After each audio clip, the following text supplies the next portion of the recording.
Eu quero saudar os irmãos com a paz do Senhor. Quem já sentiu a presença dele, diga glória a Deus.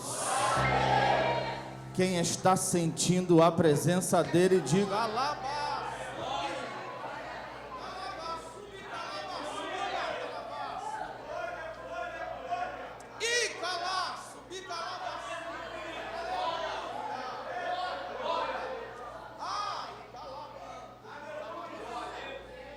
Deus está neste laço.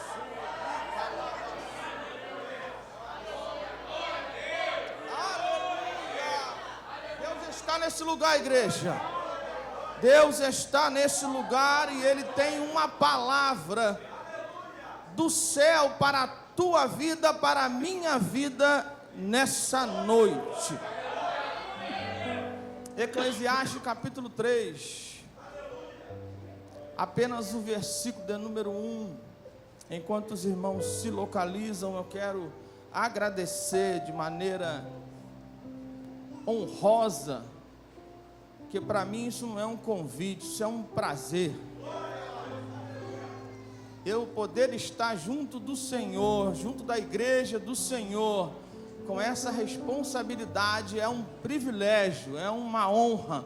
Então eu quero agradecer ao presbítero Michel e sua família, pessoas que nós amamos, por essa oportunidade de estar aqui nessa casa pela terceira vez, e que nessa oportunidade para ministrar a palavra do Senhor. Eclesiastes 3, versículo 1 diz assim: tudo tem o seu tempo determinado, e há tempo para todo o propósito debaixo do céu. Antes de você assentar, coloca a sua Bíblia no banco em nome de Jesus. E eu vou contar até 3 e você vai repetir esse versículo com bastante alegria e vigor, para que nós possamos iniciar esta ministração. 3. Tudo tem o seu tempo determinado, e há tempo para todo o propósito debaixo do céu. Tome seu assento adorando a Ele, porque Ele está nesse lugar. Queridos, amados, louvemos a Deus por mais esta oportunidade de estar na casa do Senhor adorando o seu santo nome. Nós vamos falar um pouco, ministrar um pouco sobre esta passagem. Mas antes de nós entrarmos diretamente nesse texto, eu gostaria de fazer algumas considerações. A vida cristã, a nossa vida, a vida com o Senhor, ela é uma vida bidimensional. Nós, eu e você, temos uma vida material, uma vida familiar, uma vida social. Nós temos uma vida que gira em torno das necessidades desse mundo, desta dimensão. E nós também temos uma vida espiritual, amém ou não amém? Amém. Então nós podemos concluir que a nossa vida cristã é uma vida bidimensional. Nós temos que buscar o equilíbrio entre essas duas dimensões. Nós precisamos buscar uma forma de equilibrar as duas necessidades ou as duas demandas que nós temos, para que venhamos a atender as duas dimensões. E quando a gente fala de dimensão espiritual, a gente imediatamente é remetido à nossa fé.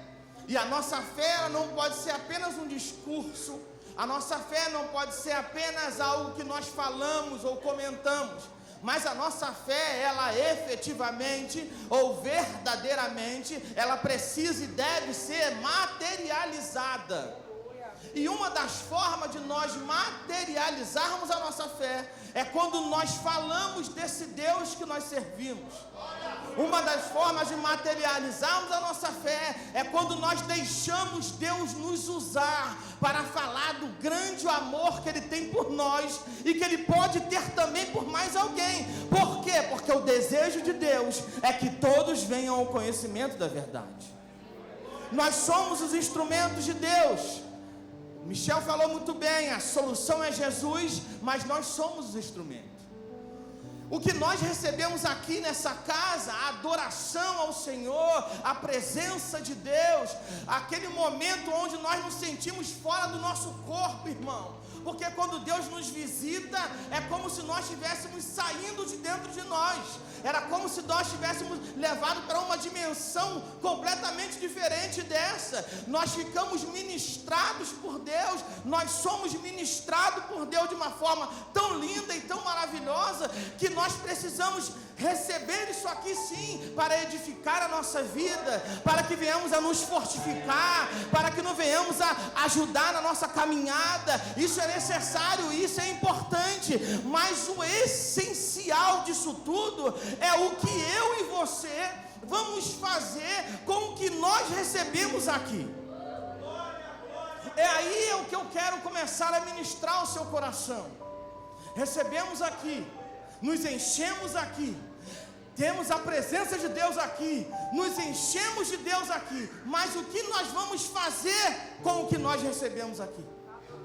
Porque o nosso propósito, o meu propósito e o teu propósito, ele é muito maior do que esta dimensão. Ela é muito legal, é necessária, é importante. Nós temos que estar aqui, nós temos que estar nos compromissos da igreja, nós temos que ter comunhão com os nossos irmãos, nós temos que estar debaixo de uma liderança, de uma autoridade. Amém, irmãos, glória a Deus por isso. Mas o que nós vamos fazer com o que nós recebemos aqui? O que nós recebemos aqui tem que ser transformado em prática de vida. O que nós recebemos aqui tem que ser transformado em vida com Deus. O que nós recebemos aqui deve e precisa ser transformado em prática de vida, porque dessa forma nós vamos gerar outras vidas. O Evangelho de Mateus, no capítulo 5, no versículo 16, vai dizer: assim resplandeça a vossa luz diante dos homens, para que veja as vossas boas obras, e através assim, quando eles vejam suas nossas boas obras, seja o Pai glorificado na nossa vida. O Pai vai ser glorificado na nossa vida, meu irmão, quando as boas obras forem praticadas, ou quando as pessoas começarem a ver as boas obras em nossas vidas. Dessa forma, com o nosso testemunho, com a nossa fidelidade, com a nossa obediência, nós vamos glorificar a Deus que estás no céu. É assim que diz a palavra. Dar o exemplo não era a melhor maneira de influenciar os outros, é a única. Lembremos de José no Egito, lembremos de Esté na Pérsia, lembremos de Daniel na Babilônia. Testemunhos e exemplos notáveis de vida.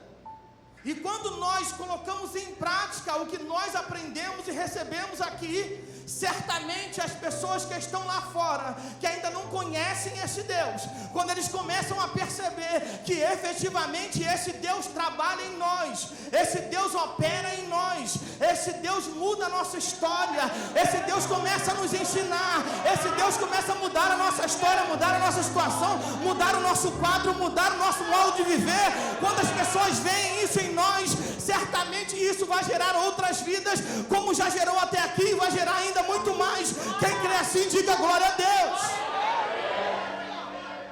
Nós somos instrumentos para a salvação de vidas.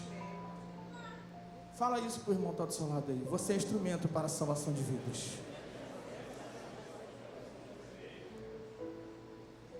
E agora a gente começa a falar sobre o texto.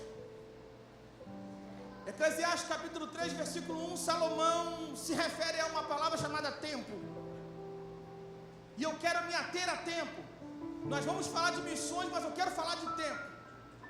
E quando Salomão fala sobre tempo nesse texto, ele não está se referindo ao intervalo temporal para as coisas acontecerem, não.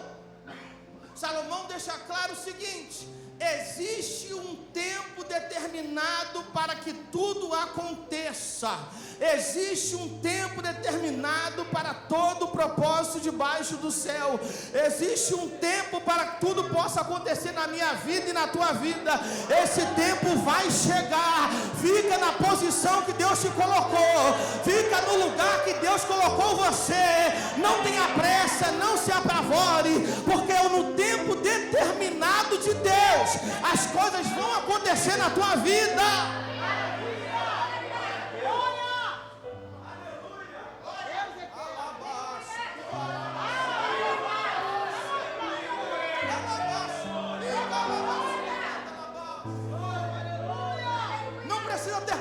beleza, não precisa se apavorar, não precisa querer pular etapas, não precisa ser imediatista.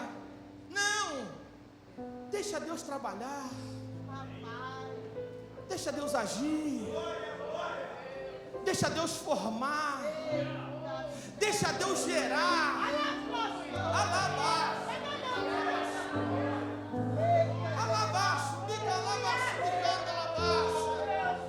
Porque, meu irmão, quando Deus gera, quando efetivamente Deus gera, certamente esse fruto vai permanecer, porque foi Deus que gerou. Quando Deus gera, a vitória é maior do que você imagina, porque foi Deus que gerou. Quando Deus gera, o milagre é sobrenatural, porque foi Deus que gerou. Mas vamos esperar no Senhor. Vira para o irmão que está ao seu lado, fala para ele: espera mais um pouquinho, só mais um pouquinho. A prova está doendo, né? Doendo, dói. Espera só mais um pouquinho. Deus está gerando. Meu irmão, o tempo é recurso fundamental. A gente até consegue fazer algumas coisas sem dinheiro. Sem dinheiro a gente até consegue fazer determinadas coisas. Hoje, bastante menos coisas, né? Mas a gente ainda consegue fazer algumas coisas sem dinheiro. Mas a gente não consegue fazer absolutamente nada sem tempo. Amém ou não amém? Sem tempo é impossível fazer alguma coisa. E quando a gente começa a perceber que para que eu tenha tempo, para que o tempo exista na minha vida, para que eu possa ter tempo, para ter equilíbrio nas duas dimensões que eu vivo, na material e na espiritual, para que eu possa entender que é necessário administrar bem o tempo, para que eu possa aprender que para administrar bem o tempo, eu preciso estabelecer prioridades na minha vida. É uma cadeia, eu preciso ter tempo. E para que eu tenha tempo, eu preciso estabelecer, para administrar bem meu tempo, para que depois que eu administre bem meu tempo, eu estabeleça prioridade. E aí você me pergunta: mas irmão, o que é prioridade? Prioridade é o que é importante para você. Prioridade são as suas preferências. Então eu aprendo o seguinte: para que eu possa ter tempo e equilíbrio nas duas dimensões que eu vivo, eu preciso administrar bem meu tempo. E para administrar bem meu tempo, eu preciso estabelecer prioridades. E como que eu estabeleço as minhas prioridades? É aí onde o negócio começa a ficar bacana. Nós somos livres para semear. Amém? Só que nós somos escravos das nossas escolhas. Nós podemos fazer aquilo que a gente entender que é melhor a ser feito. Porém, nós somos escravos das nossas escolhas. Quando eu tenho tempo e quando eu não tenho propósito algum, o meu tempo é completamente inútil. Eu tenho tempo demais, mas eu não tenho propósito algum com o meu tempo. Agora, quando eu tenho propósito demais, mas eu não tenho tempo para tornar esse propósito efetivo, isso também é impraticável. Por quê? Porque eu penso em fazer 200.000 coisas, mas eu não tenho tempo para executá-las. Se torna impraticável. O que eu preciso fazer? Alguns propósitos na minha vida e na tua vida vão nos requerer uma coisa chamada renúncia. Nós vamos ter que renunciar a alguma coisa. A gente vai ter que deixar alguma coisa de lado. A gente vai ter que deixar alguma coisa para depois. A gente vai ter que deixar alguma coisa para uma outra época, para um outro tempo. Por quê? Porque esse momento, esse hoje, esse agora, não é o momento de fazer essa coisa. E nós queremos fazer tudo ao mesmo tempo. Amém ou não amém? Nós queremos fazer tudo. Só que o momento de Deus para nós é nos ensinar a estabelecer as prioridades do nosso tempo. Quer ver que eu te dou um exemplo? No Evangelho de Mateus, no capítulo 4, no versículo 18 ao versículo 20, existiam dois irmãos chamados Simão, chamado Pedro, e André. A Bíblia vai dizer que eles lançavam as redes ao mar. No momento em que eles estavam lançando as redes ao mar, porque eram pescadores, a Bíblia vai dizer que Jesus os chama, Jesus os convida, Jesus os chama para serem pescadores de homens. Jesus chama, os convida para se tornarem algo que eles nunca haviam imaginado que poderiam se tornar. Jesus passa e diz para eles: olha, eu quero fazer de vocês pescadores de homens. O texto vai dizer que eles imediatamente largam as redes e seguem a Jesus.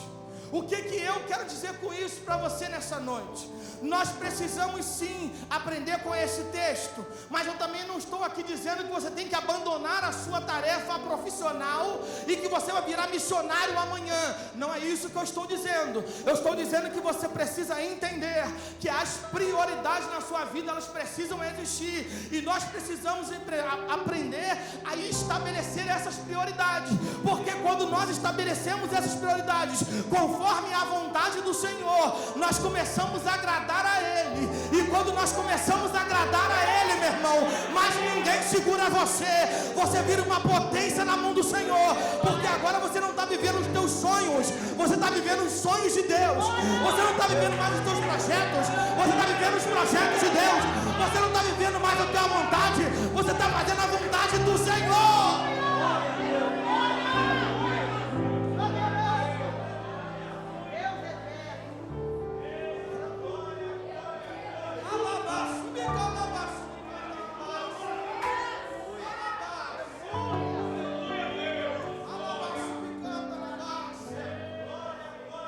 Precisamos entender, meu irmão, que as nossas vontades não são vontades. Precisamos entender que os nossos sonhos não são sonhos. Porque o que nós temos que querer, desejar, ansiar, clamar, implorar, era para que Deus nos ensine a viver os projetos dele para a nossa vida. Às vezes nós queremos fazer A e Deus está mandando a gente fazer B. Mas aí a gente quer fazer A porque A é mais bonito.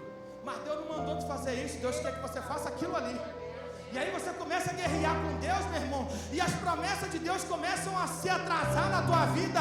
Os negócios começam a deixar de acontecer. O projeto de Deus não se cumpre, não se concretiza, não se completa, porque você ainda não entrou no caminho que Deus quer que você entre. E aí você começa: ah, Senhor, porque o fulano de tal alcança eu não alcancei, o fulano de tal tem eu não tenho, não sei quem faz eu não faço. É porque você ainda não entrou no lugar onde Deus quer que você esteja.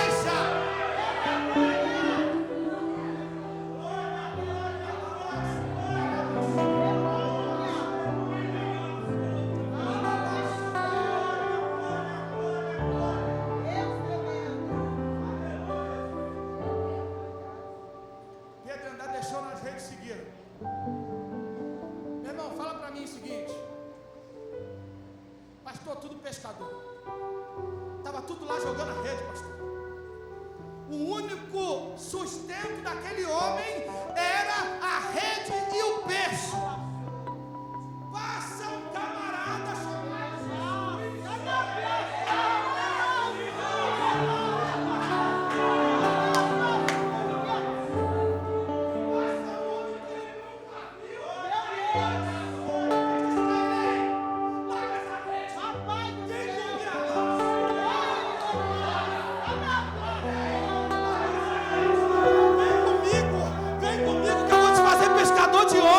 meu irmão,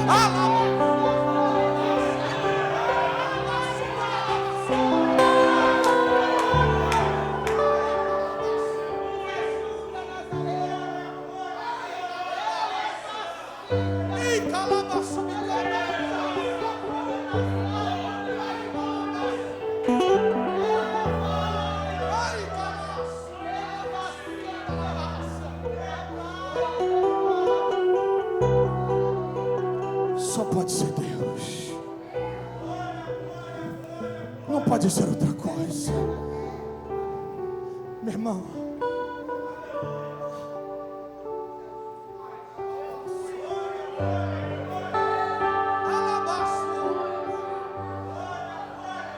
ei, larga essa rede aí, vem comigo. Ei, meu irmão, tem algumas pessoas que costumam dizer que não dá para deixar o problema lá fora e você vir para dentro, não é não, pastor? Deixa eu te fazer um convite. Não deixa ele lá fora, não. Traz ele contigo. Sabe por quê? Porque aqui dentro tem um que resolve todos os seus problemas. Agora tem uma coisa: para ele te ajudar a resolver todos os seus problemas, você precisa largar. Larga, larga,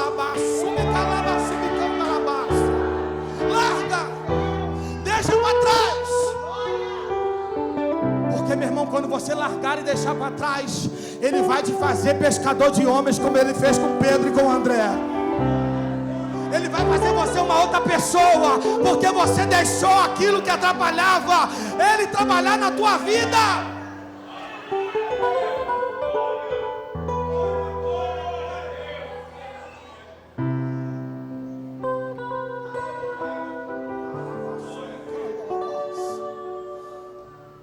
Meu irmão, nós estamos sujeitos ao tempo. O tempo passa para todo mundo. Não tem jeito. Quem está com 20 vai ter 60 e não tem para onde ir. Não tem esse negócio de entrar no formal e ficar com 20 pro resto da vida. Não dá. Agora tem um negócio. O tempo passa para todo mundo e nós estamos sujeitos ao tempo. Mas nós servimos a um Deus que é dono do tempo e Ele sabe a hora de mudar a tua história. Presta, não, você não pegou, não é possível. Acho que você